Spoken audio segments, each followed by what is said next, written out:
All right, what's up, guys? This is Danny Hoefelmann. I am the host of this podcast, The Good in Today, where I believe that no matter what's going on in your day, there is some good in it.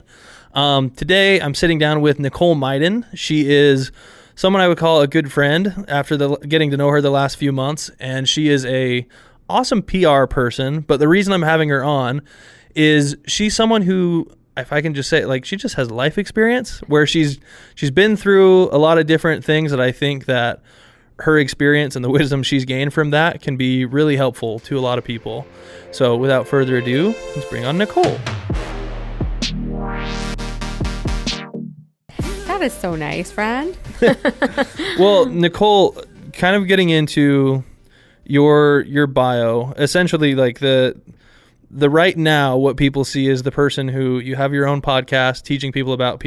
Yes. You coach people on PR. You do PR for lots of people.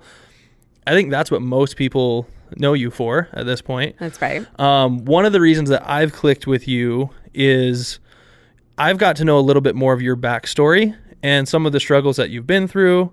And then knowing that, like, today, I know you as this incredibly positive person, and every person that you bring into the studio just loves you. And the fact that you are just a positive person.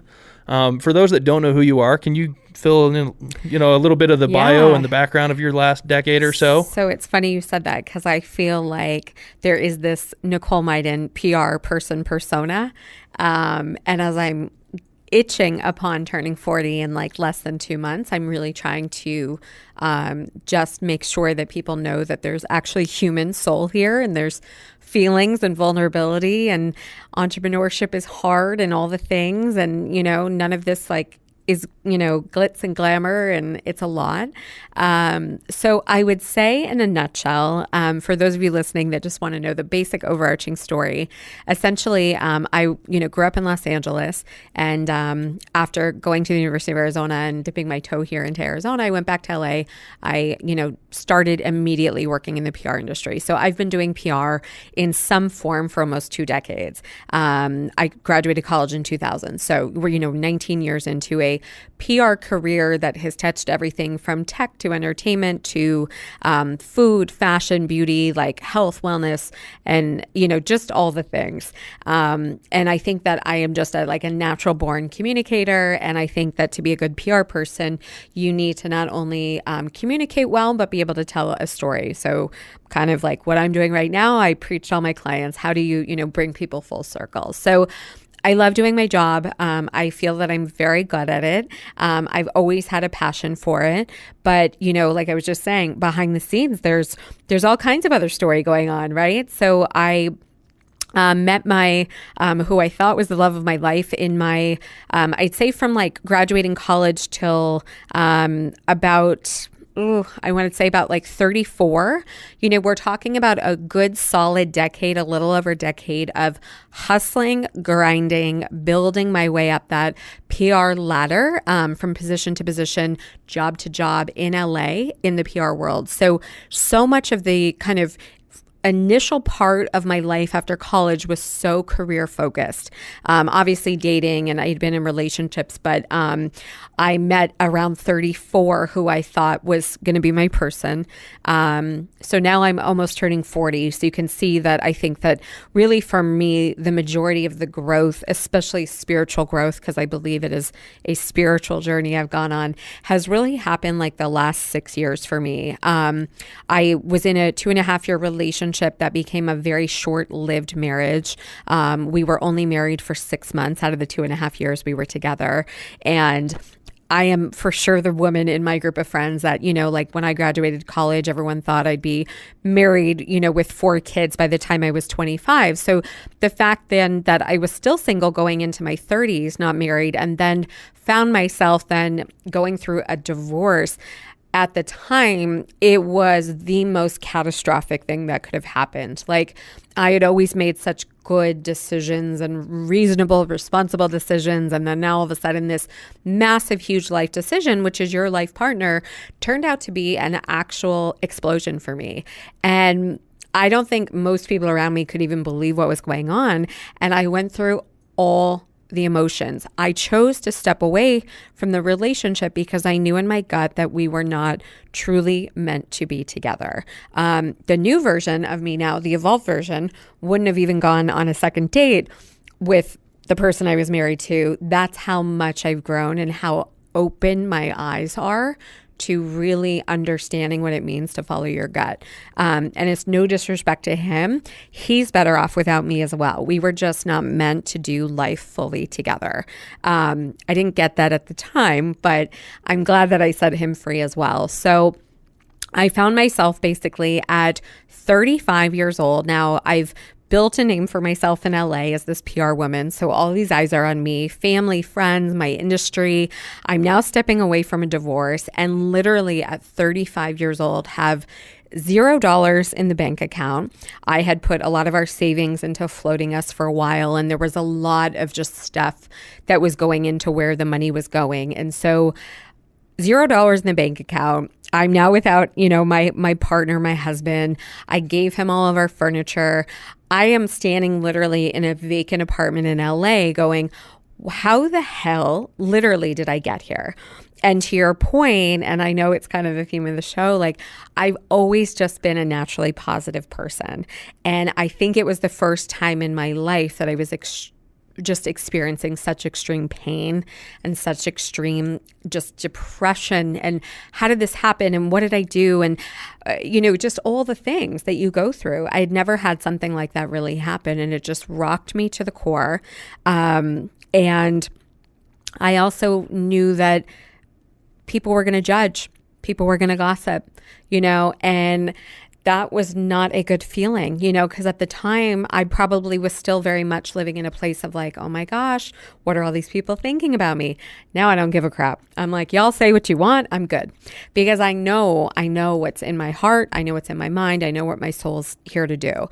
At the time though, I was so caught up in, worrying about all those things. So I judged myself. I was judging other people for judging me. I was just kind of really spiraling. And I found myself really needing to step out of LA. So what I did was what I know most people would not want to do, but at 35 years old, I basically moved back in with my parents for 3 months. I just needed to step out of Los Angeles. I needed to kind of clear out the noise and just keep laser focus on rebuilding myself, like mentally. I took up meditation. I started working out every day. I started allowing the mindset to shift and bringing in new habits that some people were introducing to me to help me heal in a healthy way and get to the root of why maybe I attracted this person in my life or how I ended up in that situation so that I would make sure I would never do it again. And so then I found myself about 3 months later going back to LA, and I spent some time back in LA working in PR. But I think what was happening for me was my life was just kind of rotating, feeling like Groundhog Day. I was trying to make the best of everything. I was trying to make it all work, but my soul literally was like pounding on me, like, think bigger, like, let's get you out of this environment. Let's get you out of LA. And so I had fought it because you have to remember, I grew up in LA and most people are trying to get there. So I had to kind of sit back and go, most people are getting here. Why am I trying to leave? Like, is there something going on that's actually wanting me to pick myself up and try something different? And, I've built my whole network there. All my friends are there. My whole industry's there. LA was like my place. That's where everyone knew me. So at 37, I was sitting in 2 hours of traffic a day, grinding it out in LA. I remember calling my parents one day and I just said, I don't think that this is the city my soul needs to be in right now, like more permanently. Not like, let me step out for 3 months. Like, let me actually really think of this as where I'm going to be happy, like genuinely happy and feeling authentic that I'm living my best life. And my gut kept kind of bringing up Scottsdale. Like, it was just pulling me here. And I think it's because I had spent time in college, in Arizona, and there was a familiarity. So I know most people would think it's crazy, but literally at 37 years old, I left life in LA. I came to Scottsdale knowing like 5 people from college, and left my whole network behind and completely started a brand new life here for myself almost 3 years ago. And I feel like I gave myself an opportunity to actually like literally rebirth myself.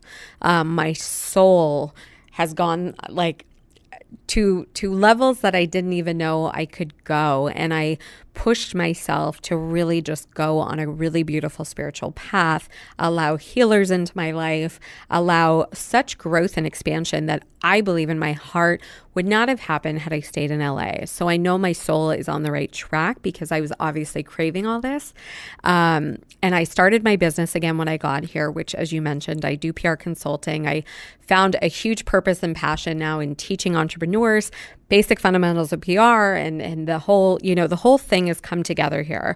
But on top of all that, I'm getting here and everything's flowing and everything's great. And then last year in March, I get a phone call one day. I'm just working away like any other normal day. And my mom calls and my father died. It was just like, how do you even prepare for a phone call like that? We're a little over a year since then, and my life still is so painful every day from that. There's so much grieving going on behind the scenes of running the business and enjoying life here and all the self-care and all the things. There's so many layers that have been kind of brought into my life the last few years that I've had to head on hit, like there's no running from. So it's been beautiful though to watch how I'm handling things now. In a healthier way than as opposed to maybe like 5-6 years ago when I was going through the divorce. I think that the lesson from that situation was that it taught me that everyone's going to have things that are thrown at them. But when you can work through them truly in a healthy way is when you are being, your best version. Yeah. And that's a big lesson. And it was really hard for me to grasp that one. And even now, I know you see it. I come in here and I record my podcast too, but there are days where I'm just burnt and I feel exhausted from the grief, from running the business, from just life. We all have a lot of hats and we're all busy. So for me, I think that, and I love that the show is about like the good in today. I'm always the one trying to find the best in all the situations. I am naturally super positive, but I will say that there's something really beautiful also about being not only just a woman, but a person at almost 40 years old, giving themselves grace and just saying that it is okay if you are not positive 24 hours a day. Yes. You can own your feelings. You are allowed to have a bad day. You are allowed to cry. You are allowed to be vulnerable. You are allowed to feel pain, and it's okay. Yeah. There's so much to like dive in. I was attempting to keep mental notes as you went, it's too and then they like stacked on top of each other. So one thing I wanted to back up. So back when you were actually getting a divorce, Yeah. I know you said it would be handled totally different today from back then. Yeah. But like you have a PR mind, and I think most people, whether it's just a stigma or not, but like PR people are known for like just spinning it and making it look like everything's good. When you were going through that, were you open about that with people, or were you still kind of spinning your life to be like, oh no, I'm good, everything's good, I'm not sitting in a fire? Question. No, it was evident to a lot of people around me that it was not a good situation, and I knew it wasn't, and I was vocal about it, but I think what happened with me, and I feel like this is very typical of probably a lot of women that get into that mid-30s phase and you think that you're running out of time. I saw the flags. I knew in my gut that we weren't meant to be together long term. And then so I have one part of my brain and my heart like signaling that, right? And then the other part of me is going, but you're 35. This is probably going to be it. So you've got to find a way to make this work, because there's no way that someone else is just going to slide on into your life. At least I had told myself that story, which now is hysterical, because the reason I attracted that relationship into my life is because I actually did not understand what true self-love is. If I loved myself the way I love myself now, then I would have had no problem drawing the line in the sand and being like, you know what? Of course I will find someone down the road. This is not my person. That's okay. God bless you. But we are not meant to be together. I would have been more firm and confident in the decision. What happened was I was teetering, and that's why it went for 2.5 years, because I knew I was like doing a tug and pull with myself, with my soul. Yeah. Well, I think a lot of people, my wife and I were having this conversation a couple weeks ago, but people who sometimes put themselves in, whether it be verbally abusive relationships or whatever it is, you see them stay because in their mind, like, I feel like people reach a point where they're like, A, I won't be able to do better, or B, I'm just not going to have another shot. That's right. And it's just one of those things where, like, it's part of the reason that I'm passionate about starting to put these messages out there and like really figure these things out, is helping people see like the self-worth side, and like whatever you view yourself, whatever you accept people to treat you, that's how people are going to treat you. Like that's right. just how it's going to be. And what was so interesting for me to discover over the last few years, like really getting to the root of this with, like, I'm talking about like people have been traveling the world in my life, spending money on vacations. I have put thousands and thousands and thousands of dollars into coaches and healers and people to help me better understand, because I feel like spending money to invest in your personal growth is, for me, that it's just it's a no-brainer. It's a non-negotiable. Let's talk about that though. Like, so when you say that now, did you know that then, or was this something that you've discovered 100% since divorce? I was introduced to, and the reason I'm talking about the investment also is because I thought I understood what self-worth was, but it's not till I opened my heart to allow more people to help me. I used to have so much ego in like, oh, I got this, I'll figure it out. And then I was so embarrassed that I made this horrible decision. So I was like, you know what, maybe I do need to rely on people. I don't have all the answers. I want people that really understand this to explain to me how to love myself better. What does that really mean? The funny thing is, I was a shark always, in the nicest way possible. I was always a real shark in terms of just like being a tried and true hustler with work. I was very confident with work, but when it came to myself or like matters of the heart, it was like I don't know, it was like I caved, right? And probably because I love to see the best in people. So I never wanted to see that. But is that you just being a people pleaser and just saying like your needs come before mine? Yes. Well, so this was one of the biggest things that I've learned with healers and coaches is truly understanding what having healthy boundaries is. Not having boundaries and like being rude or a jerk about it. You can have boundaries with people in your life in a really pleasant, healthy way. I did not understand how to have a healthy boundary. And so when I first went through the divorce, somebody turned me on to meditation. And I had never really, I mean, you see all the people sitting there in the pose and the yoga and the whole thing, but that's not what I'm talking about. I'm talking about real meditation, like allowing yourself to really get into a state of flow and understanding, for me, like, meditation doesn't have to be going to a yoga class. Meditation really, and what I learned is like allowing myself on a routine basis now every morning to give myself 10 or 15 minutes to sit in silence with my own thoughts and my ego and talk through situations with myself and not let things become bigger than they need to be. Is it a breathing practice or just a sit in your thoughts practice? It is a breathing practice for a lot of people. I don't do so much of the breath work. I do more of like, I use it as a time to just check in with myself. How am I feeling every morning? Is there something bothering me? What is it that's bothering me? What's the root of it? Like I basically sit and have a silent conversation with myself for 10 or 15 minutes, and that's how I start my day.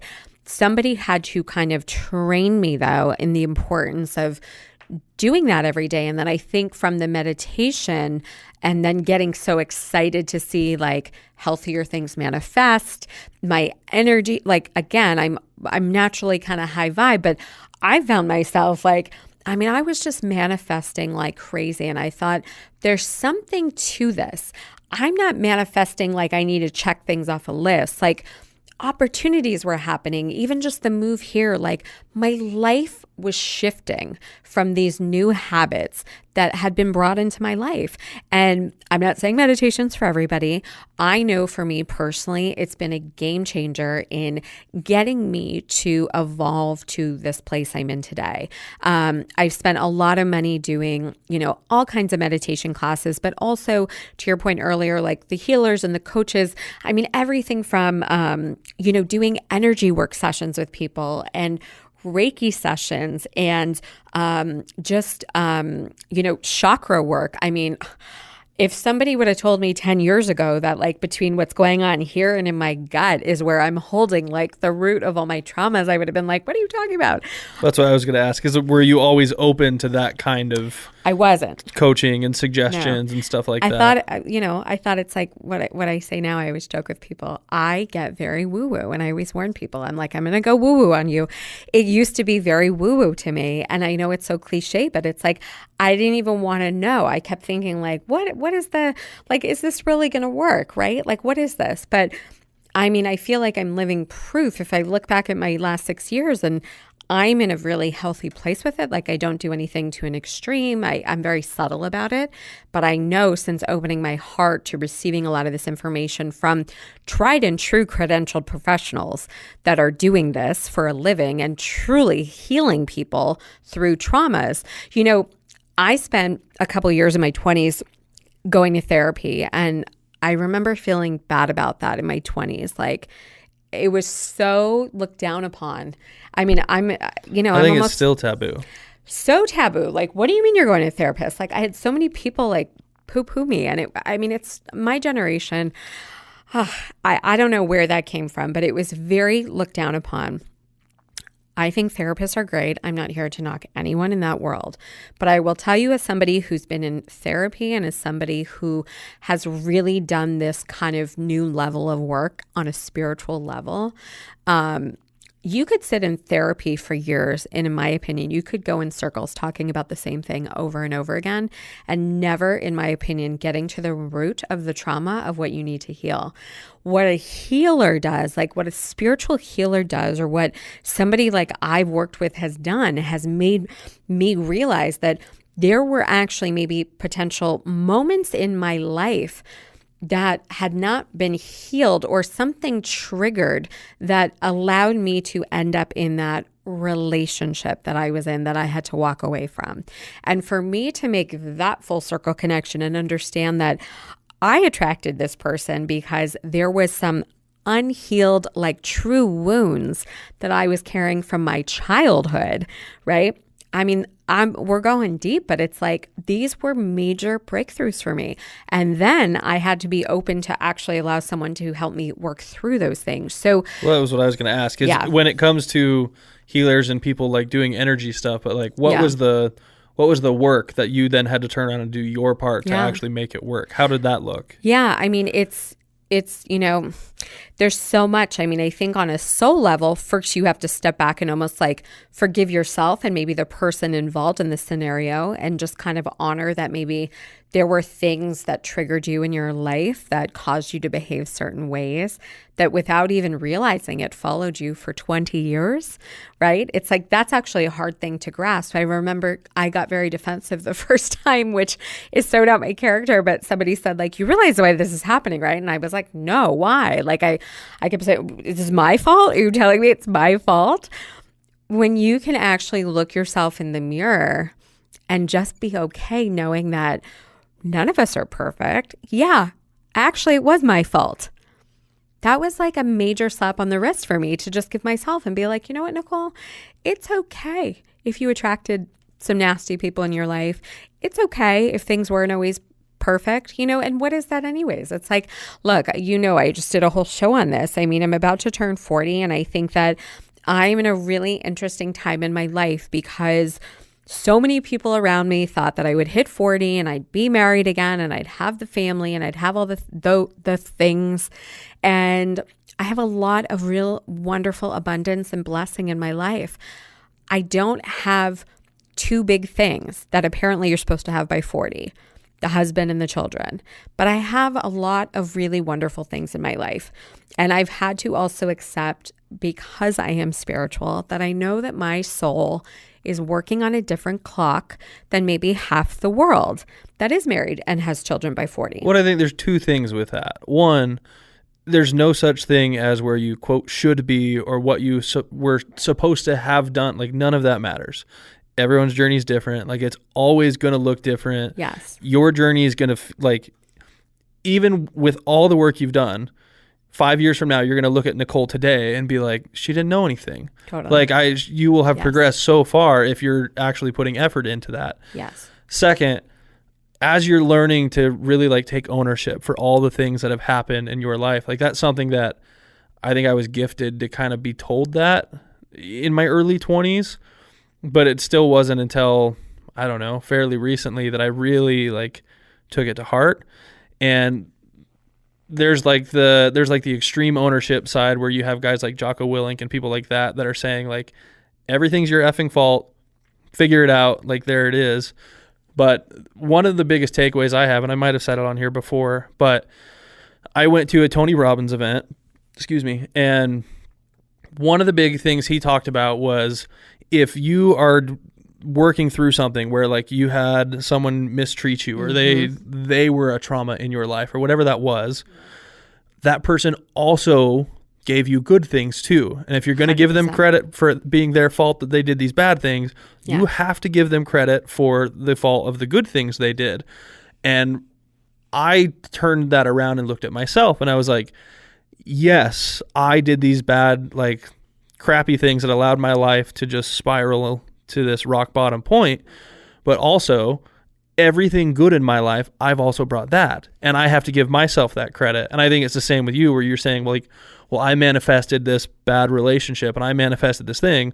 Well, you've also manifested hundreds of really good relationships in your life that have brought you everything good in your life as well. Yeah. It's true, but you're right. I think at the moment when the divorce was happening, I didn't have the self-awareness to get this part. It's something I learned as I started to meditate, and I know it sounds cliche because people throw this word around right now, like it's going out of style, but it all goes back to gratitude.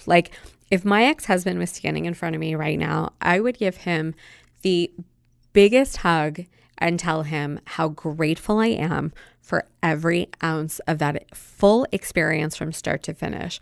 Because had that not happened, had I not drummed up the courage to step away from that, give myself an opportunity to go after designing a life that felt good to me, I wouldn't be sitting here today. How can you not have gratitude for that? I wouldn't have a bad thought about the situation if I tried. There was pain and there was hurt, but the way I talk about it now, for me, I feel like all of these things, whether a job works out, whether a relationship works out, you can only understand as time passes that everything is working in your favor. This is not if something doesn't work out, you're not being punished by the universe. You're not being punished by source or God or whatever you believe in. You are being given opportunities to either grow and evolve or stay stagnant. It's actually pretty simple. And it took me a very long time to understand that because I think that I come from a generation of things were very black and white. It was if bad things were happening, they were happening. It was there were good and bad. There didn't really exist a gray. And also success was my generation came out of college and you became a lawyer or a doctor or an insurance broker or a teacher. People were creators and entrepreneurs. No one was doing podcasts. None of this existed. So I feel we also didn't have a lot of the freedom to feel we could screw up. And that was so hard for me. And I think that's why I was so hard on myself when I went through the divorce, because I was oh my gosh, this is the worst nightmare, right? This is the worst thing that could have happened to me. Now I'm just oh, please. By the way, what is the stigma with divorce? People get divorced. I hope that people would have way more respect for me for removing myself from a situation than staying in it and living a miserable life. What's the lesser of two evils? It's you can't win. So I was labeled this divorced person, and this stigma followed me for so long. And I'm when did it become such a negative thing to go through a divorce? People do bad things in the world all the time. Yeah. Why does that become I didn't go rob a bank. Well, and I think it's also knowing the reasoning behind it. Like, I think stigmas that follow divorce, like if you're someone who straight cheated on your spouse and you were just being a horrible person, that stigma can follow you. Yes. But if you're the person on the other side that is saying like, look, for my own strength, for my own happiness, for my family, like I did the best thing possible, that is the sign of strength. And that's something like my wife and I have talked about a lot. Like as we went through all of our issues, like neither of us ever wanted to have a divorce, but we still wondered, like, is this a possibility? Could this happen? Like, would it be that bad? Like, who knows? But it's also so amazing that you guys were able to work through so much together. Well, that's the only because we had open communication. Yep. And like I've said before, like we weren't good at communicating, but we were open to it. That gave us a lot of the ability to like work our way through things. And I know there's a lot of people who struggle with divorce or the thoughts of divorce. And I'm like, I don't know. I would just say like, you're not alone in it. Like there's a lot of people who are going to go through it. And I think there are some people who do give up too easy, honestly. I think there are some people who are, they're completely justified, and like you shouldn't think anything less of yourself for it. Yeah. So it's seeing that's so true. That side of it. Yeah. One thing I like about your story and like one of the things that was your biggest shift was changing your environment and like doing the drastic thing. Yeah. And like drastic. I've told my story, like if people want to hear it, go listen to the first episode that had a guest with Ashley Law, and it was about me leaving Texas and coming to Arizona. But basically, I knew that if I was going to change my trajectory, like I just needed to do something drastic. And I came up here and I lived alone for a couple months, and like my whole family was back in Texas, but it was like, I'm starting over. And once this succeeds, like I'm rebuilding. And I removed myself from the team that I was on, and they were a great team. Like they were people that I worked with, I respected, I enjoyed them. Like they were the whole reason my family was able to come back. I worked with them. But then the moment I had the opportunity to help start this company and Rensler Media, it meant every new person that I meet only knows now. Right. They don't know That's right. where I was 6 months ago when That's I was right. in this really bad place. And it's up to me to just choose to now be this person. And I think you were able to do a similar thing in saying, like, even though I have all the support and all these people here, I also have all these emotional triggers that just send me into bad places too. Yeah. And I'm just going to go start over and just kind of be able to be okay with like, I'm not the top of the food chain anymore, but I'm doing things for me. Yeah. I mean, look, I will tell you this. I feel like this is probably why I'm the most positive and happy now ever. And it doesn't mean that every day is rainbows and butterflies. The reason my soul is just at peace, I should say, at this point in my life is because I think watching my father pass away at such a young age, like you're forced to reflect. I consider myself someone that's had a very blessed life up until now. I've created a lot of opportunity for myself. I've worked very hard. But if it were to all end today, and I know that sounds a little morbid, but just stick with me, I truly in my heart can tell you, like, I'm not sitting here at even just 40 years old thinking, God, I wish I would have done that.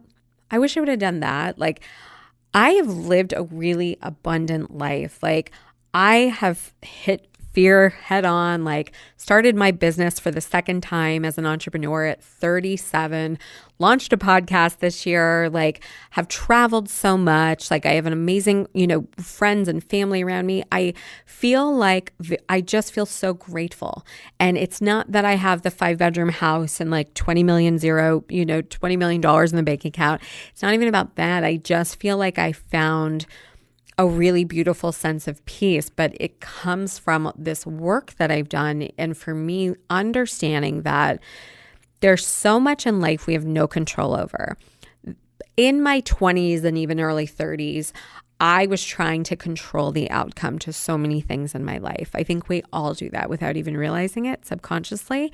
We want to fix this person. We want to help this person. And it's all coming from such good intention. Of course, you want to love on people. And so we think that the way we want to love on somebody is the way they need to receive love. But the thing is that I love on everyone around me really hard, but I'm happy genuinely because I focus on what's happening here in my lane every day. And I don't worry anymore about, I need to fix this person. I need to fix this situation. I need to muddle into this. Like, I just let things be. And I always say, like, God's like the ultimate algorithm, right? It's like the universe is always going to take care of everything. I don't need to go fix the world. I can show up the way I want to. I get to choose how I am, but I don't need to worry about everyone else. I mean, if I sat and watched the news all day, or I sat and worried about all the things going on, I wouldn't be able to feel this way. I choose to tune so much stuff out and just stay really focused on just making sure that if I feel good and I show up my best, that's what I have control over. I don't have control over what's going on over here. Yeah.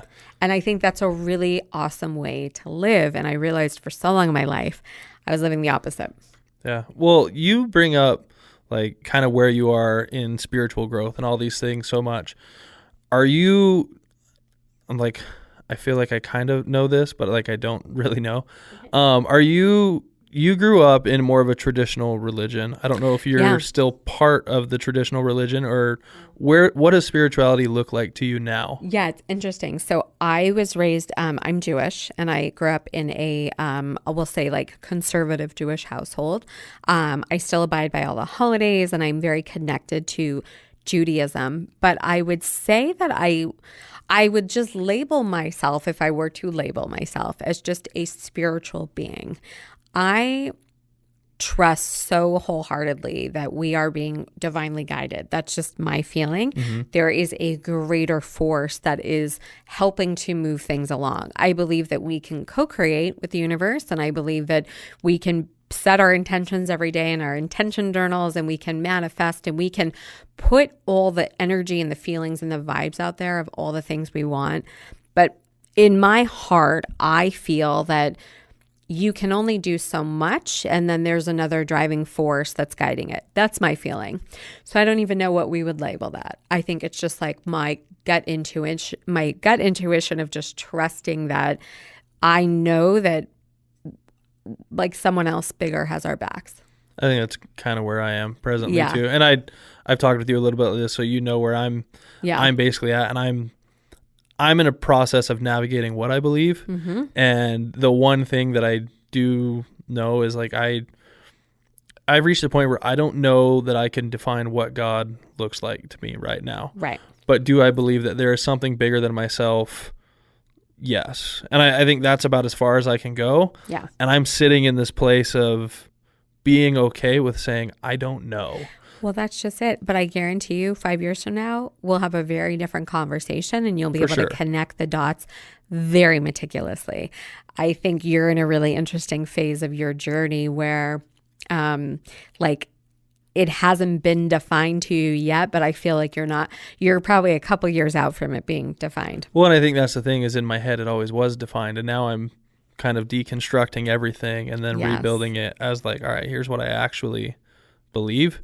And that's a rough process in and of itself, because it's rough, especially being married with kids. And if the whole family isn't on the same page, all right, well, now we kind of have like built-in things to work through together. Yes. But like, luckily I have an incredibly supportive wife who has her own things, and she doesn't take my opinion as gospel. Like, she makes her own decisions, and like it's the best possible way to go about it. Well, she wants you to be happy. Yeah.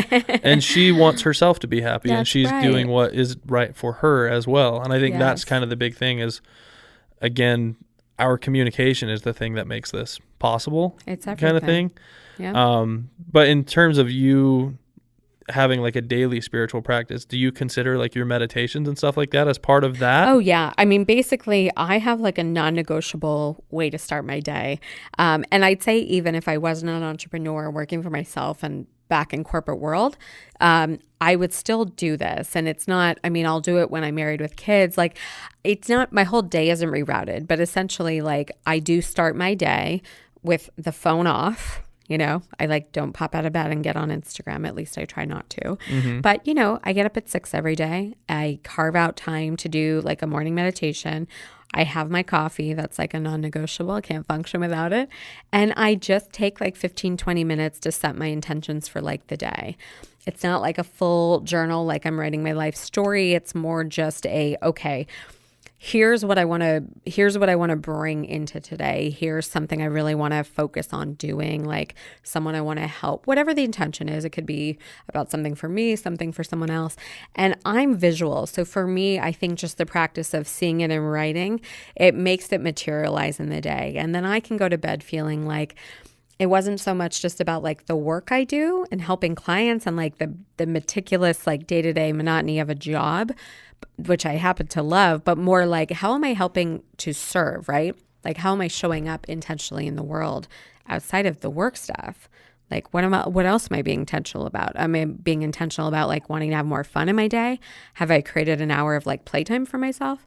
Have I created a half an hour to sit down and listen to a podcast? Like whatever it is. But to me, that is spiritual, because I think for spirituality, it's more about the openness to new habits, right? It doesn't have to go so deep. Like it doesn't have to be like I'm standing with a prayer book necessarily.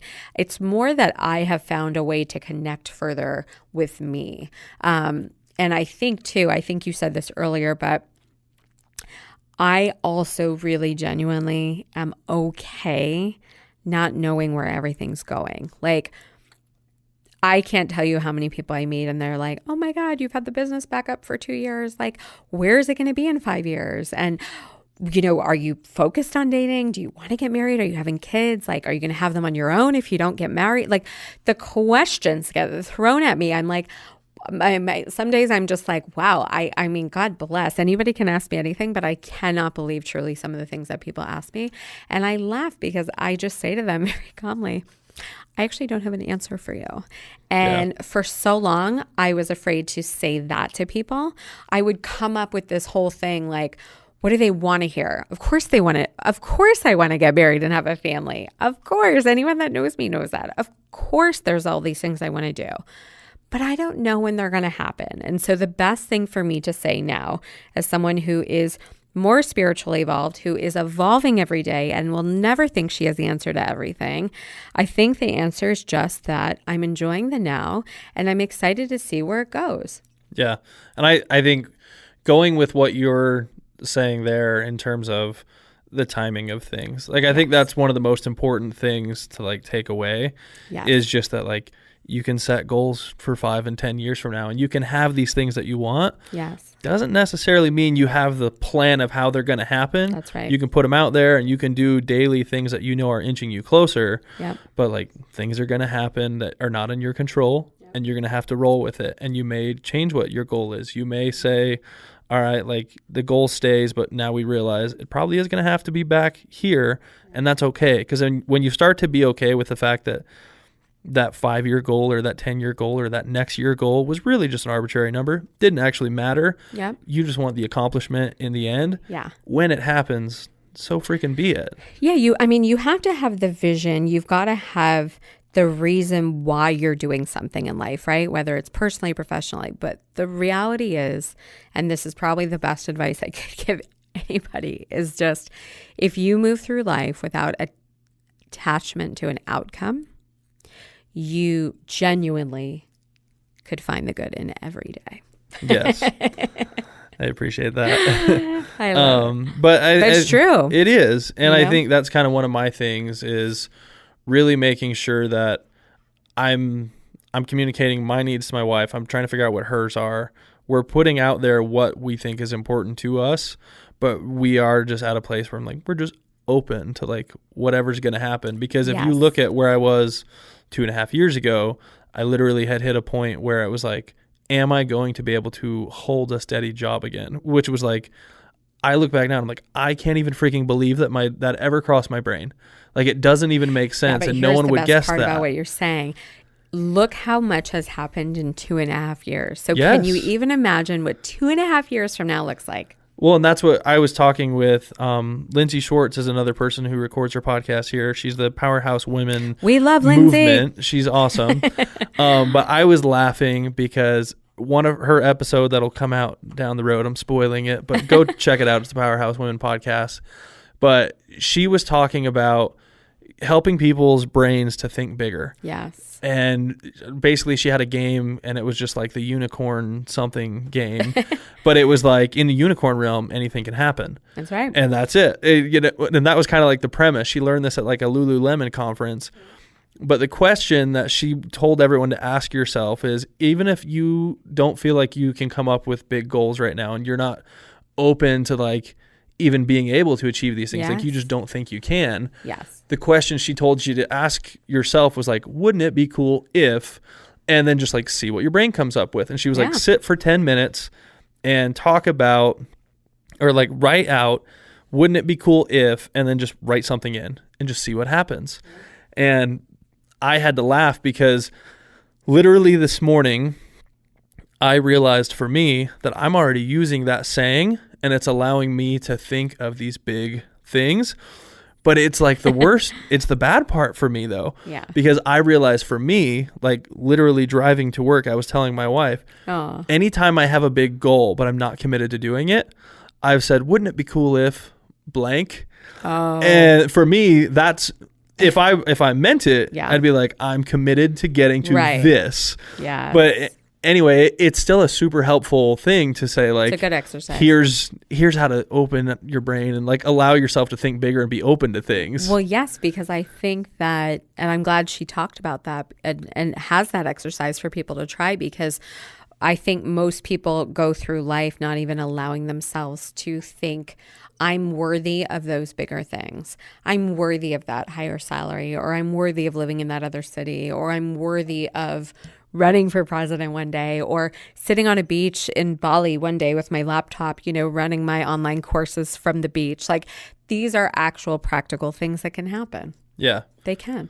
How have you worked on, like, you've done a lot of different tools to help you like reset your mind frame and think, like reset your mindset and like reframe things and how you see them. What does that kind of look like to you? Is that part of meditation? I know you've mentioned meditation multiple times. Is it journaling? Are you a vision board person? Like, how does that look in your world? All the things. There was a point when I first moved here, and I'm a total minimalist, and I've created like a really happy, high energy little place that I live in. But I remember when I first got here, like my first month, I had like boards and pictures, and I am so visual that I had all these things that I hadn't started my business yet. So if I look back now and I think about a lot of the things that were on there, they've happened. Certain things have, because that is what happens in life. Where you put your energy, things grow, right? Yes. They don't always grow the way that we intended, or they didn't grow in the timing, but they will eventually materialize, right? It's just what happens. So I think that here's something I do, and I will probably do like a whole other podcast on my show about this, because I get asked about this a lot. I'm very big on 90-day goals, or we can call them intentions. I don't even know if we like the word goals anymore, but let's just say a 90-day framework. Here's what I love about that. I take every 3 months, and for me, I'm somebody that gets excited when I feel like I'm accomplishing things, right? I think we all are. I think it's human nature. Who doesn't love to check things off a list?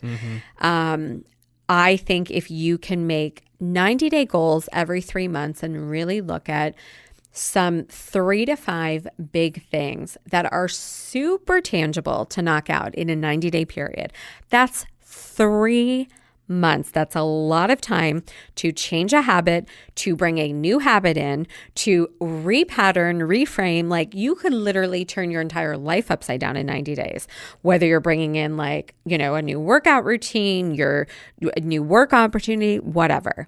It's a lot of time. And so I think that I always hate when the new year starts and people go, what are your goals for the year? And I go, are you crazy? I'll tell you what my goals are for the next 90 days, but I don't want to talk about the whole year, because who sticks to their goals in January? By the end of January, whatever you goaled for yourself on January 1, I can assure you you're not doing it, because you're already overwhelmed by doing it all year. If you do it for 90 days, it becomes a routine. And so I learned that a long time ago at one of the PR agencies I worked at, and I've applied it into my personal and professional life.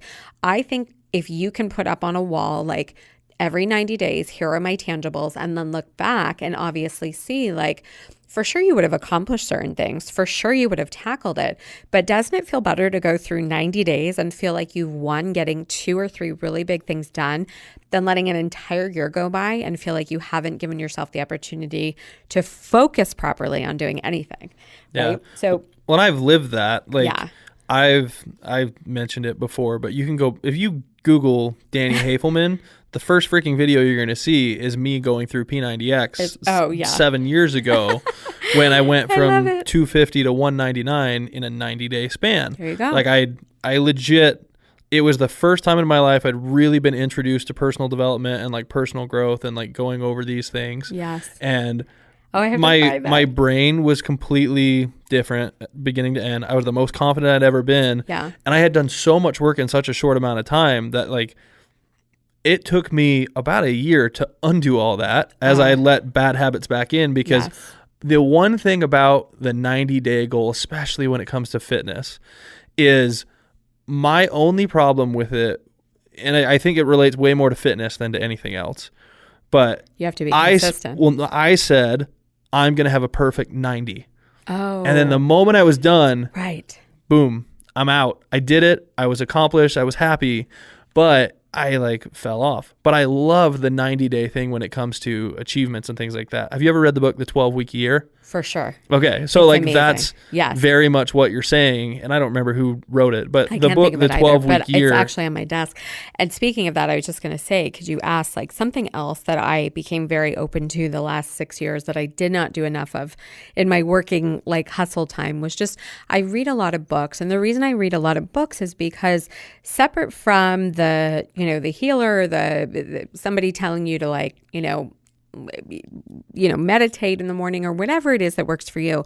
I get a lot of value in a lot of the books that I read. Like, I am obsessed with Jen Sincero. If anybody knows her. The You Are a Badass? You Are a Badass. It's a great book. Specifically, you are a badass with making money. Yeah. I buy this book for everybody. Like, it's going out of style. She should for sure. I mean, I should have stock in her like publishing house. I'm obsessed with this book for one reason. I'll tell you, if somebody's looking to like really rock their socks right now with a daily habit, the affirmations around money in this book that this woman has put into literally just text that you can write into a journal or on a sheet of paper every day, and the words she used to help people try to bring more of the right kind of abundance in their life and all those things. It's amazing. So it can be as simple as that. You read a book and then all of a sudden, maybe you're just writing like 10 affirmations around money every morning. The thing is that all the things that I do, it's more that it's giving me visuals to train my brain to know that we are worthy of these things, because there was a time when we didn't think we were. I think it's training your brain to be worthy of it, and training your brain to like not see things as such a big deal.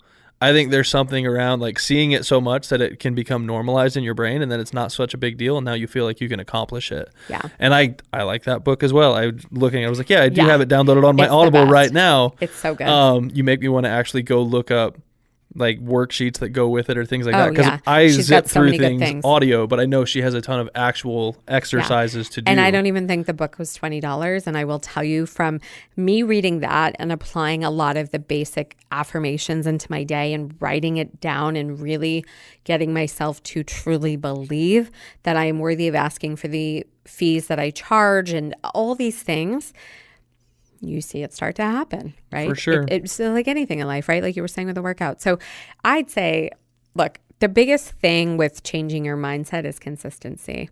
We have to be consistent with the things we want. Like, I can sit here and say that like, oh gosh, I want a 6-pack overnight. Well, that's only going to happen if I'm going to the gym diligently, investing in the trainer, eating the right things. Like, it's going to take time. It's like launching a business. It's like doing anything. I just launched my podcast. I mean, I'm 15 episodes in and I'm having fun with it. And I'm not worried about like, doesn't need to be a 2 million downloaded podcast tomorrow. It's all good. Yeah. Well, and I think with the, my brain lost it. Anyway, I'll just move past it. With the consistency? Oh, yes, the consistency. Thank you. The consistency is like the key. And I think the the big thing to that is learning to keep promises from yourself. Like, I don't know if you've heard of That's Chris so and Heidi good. Powell. I love them. Love them. They're awesome. Yeah. I got the We gotta chance get them in here. Well, I got the chance to get them on Skylar's podcast. So Skylar Irvine's the CEO of Renser Media. That's the company like I helped him start. And they came on his podcast last year sometime. I think it's been over a year now. They are so cool. They were launching their app Transform. So they came in, and one of the things that I've heard Chris say before, but one of my favorite things that Chris talked about was, if you want to build confidence and you want to be able to, do these things, it's keeping promises to yourself. And that's all it comes down to. And he told the story of like how he goes in and he's, they're basically doing tryouts for like what people are they going to actually help on this extreme weight loss, because they have so many people who want help and they can't all get helped by them. And at least not at the time, not at through the TV time. show, right. And that's why they have their app now. Good on them. Like, it's an awesome thing. But he would basically tell people like, how many of you are like a man of your word? And everyone would raise their hand. And he'd be like, well, what if I told you like you're all liars? And everyone would be offended, basically. And he'd be like, how many times have you said the diet starts Monday? How many times has I know it. those kind of things? And he's like, if you were all like keeping your word, you keep your word to yourself. It's the most important thing you can do. So consistency and being able to just keep your promise to yourself, that like, do something small. Like, they don't tell people jump in and say, I'm going to exercise every day. They say, can you drink a gallon of water every day? Right. And once you've proven to yourself you can do that, you trust yourself a little more. Now add something else in that's insignificant in your brain. Change out the coffee creamer. Like, just, right? It's like little things. It's the things that look insignificant to you, but you're building the habit of keeping promises to yourself and being consistent. Well, and it's the respect for yourself, but at the same time, I will say, especially for like any entrepreneurs listening, I mean, I have all kinds of things that I'm trying to improve on every day. And I think the thing is that we almost get inundated with needing everything to be like, the reality is of day-to-day life, not every single thing in your day is going to receive the same level of consistency, because we're not robots. We're not machines. We're humans. We have feelings. Maybe one day, these habits are getting like more energy than these things. And maybe the other day it's a little sprinkled more evenly. It's like the days are going to ebb and flow, right? But overall, I agree. Yes. I mean, look, nothing changes if nothing changes, right? That's like the cliche expression, but I always remind myself that like no habit that I have that I want to rid is going to go away unless I get uncomfortable to make the change, right? And that's not a fun place for people to sit, because we all want to be comfortable. We don't want to be uncomfortable. We don't want to feel like, wow, this feels so different. But, it's being open to those changes is where you really evolve, I think, soulfully. I mean,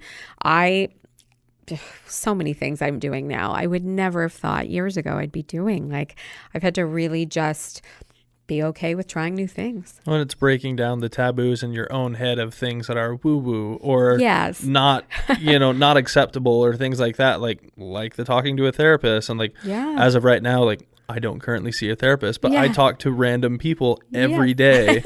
And like, you have therapists all around you. I do laugh though, because one of the beauties of my job is that like, I have really cool people come in that their job is to coach other people and help them do things. And like, by default, I kind of just work with them. Totally. And like, it's one of these things. It's like, it's this beautiful thing that I've helped to create, because selfishly, I wanted access to all these people. Like, I always wanted to meet people. And then when Skylar was like, hey, I want to start a podcast, I created the guest list. Like, I was like, these are who I want to talk to. And I got to put him on his, but now like, I may not go to therapy, but like, I definitely do therapy sessions, and I sit with people for an hour after theirs and go. It's great. I mean, this is such a gift to like have a show like this. And the thing is that, first of all, I'm so proud of you as a friend for even launching this, because I mean, you know how I feel. I was terrified to launch my show. It's a very uncomfortable.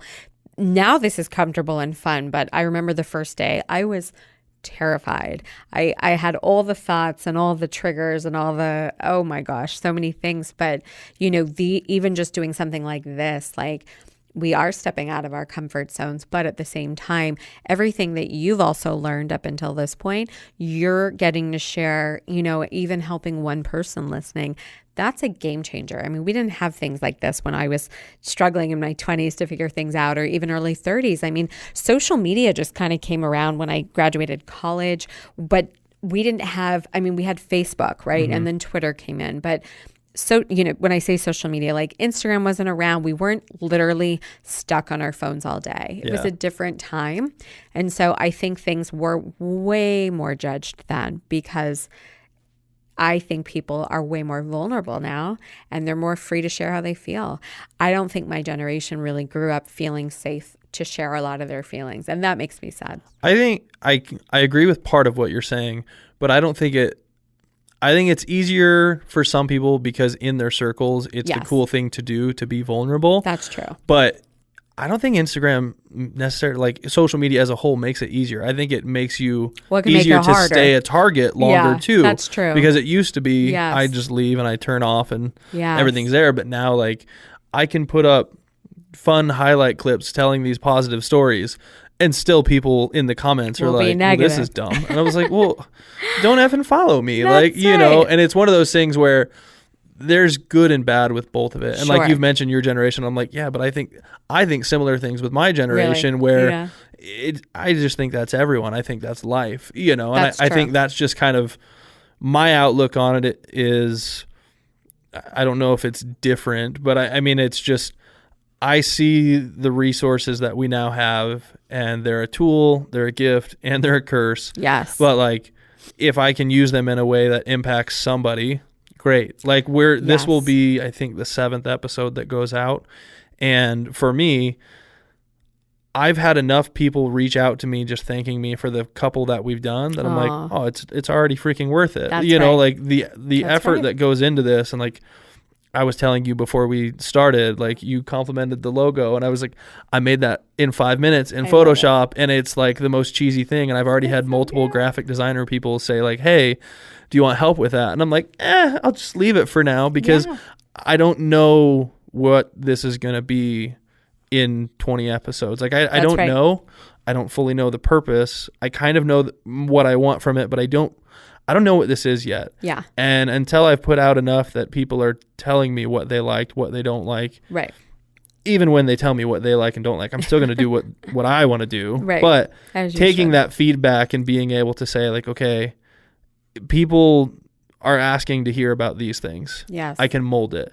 Yeah. And like things like the logo, like they'll come down the line. Like, I don't really care. Like, I think it's just basic, and presently that's just me. I'm just a very laid back person who just goes with things. And I'm at that place of, I understand that I'm not fully in control. Like, all of this could go away tomorrow, but it could, but it won't. It won't. But that's my thing is like, I'm also okay. Like, if it did, I've also become a very adaptable person. Yes. And I can make it work. Like the same way that you've gone through all your tools and all your journey that's made you like the person you are. The PR concierge could die tomorrow and you'd figure it out. Yes. And like, it'd be okay because you've done enough work to now you just trust yourself. Yeah. And that was a big thing I personally had to learn. Yeah. I mean, I think when I had a business in LA. I ran it for 8 years. I shut it down when I got married because we were going to start a family. So I had already built a really great business for myself. I also knew what it was like to have that taken away. I knew what it was like to have my love life taken away. That's why I say when people ask what I'm doing in 5 years, it could go away tomorrow. And you know what? I would have something else amazing in 2 seconds that I would come up with, and I would persevere and I would move forward, and just it would be what it is, because I don't need to prove to anyone anymore that I've got a functioning business for 10 years and all this is perfect and da da da da da. It's like, some things are going to work, some things aren't. And when they don't, we can't sit and crawl into a ball, right? What we do is we go, okay, well, this didn't work. Thank you, God, for reminding me that there's something better for me. And I will make that whatever better thing flourish, Yeah. Well, I appreciate you being a part of this. And it's been Yes. really fun for me just over the last few months getting to know you more and Yay. being able to Same. kind of share behind the scenes, like what's going on in my world. Like you are one of those people that's turned into Yeah. like a therapy type of thing for me. But I just want to acknowledge you for being someone who Thank you. who isn't afraid to like put things out into the world. And even if you cry on your episode and Yes, you're like which I telling me you're did. terrified about it, but like the fact that you're willing to put that out is such Yeah. a cool thing. And it's a message that so many people need to hear. Aw, thank And you, friend. I'm very grateful to have people and examples in my life like you who are willing to put those things out there and say like, look, life's not perfect.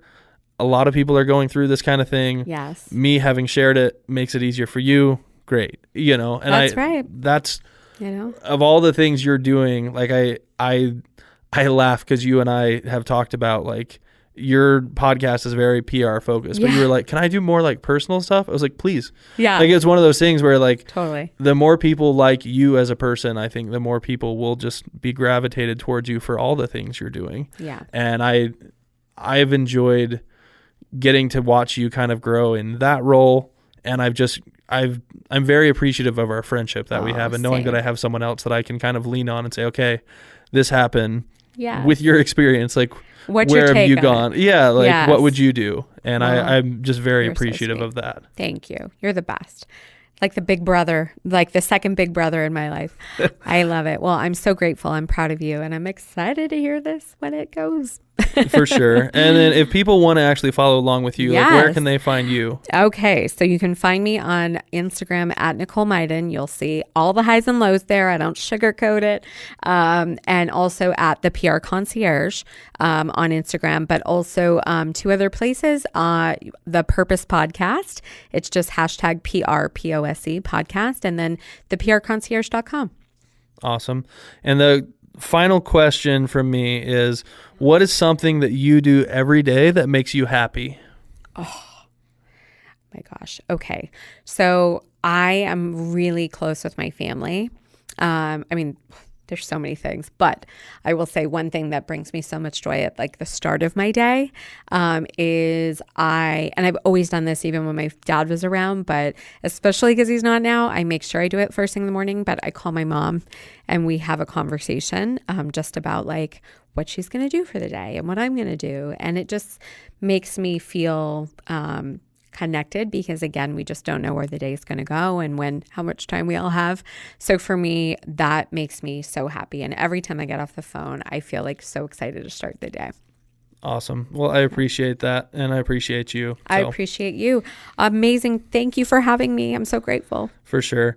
And guys, I just want to wrap this one up and just again kind of talk about like the key takeaway for me was if you're struggling and you're really feeling like you're not achieving things by the time that you should have achieved them, understand that that's just in your head. And like there are things that you can step back and see and just know that like if you're making progress, like give yourself a little credit with that.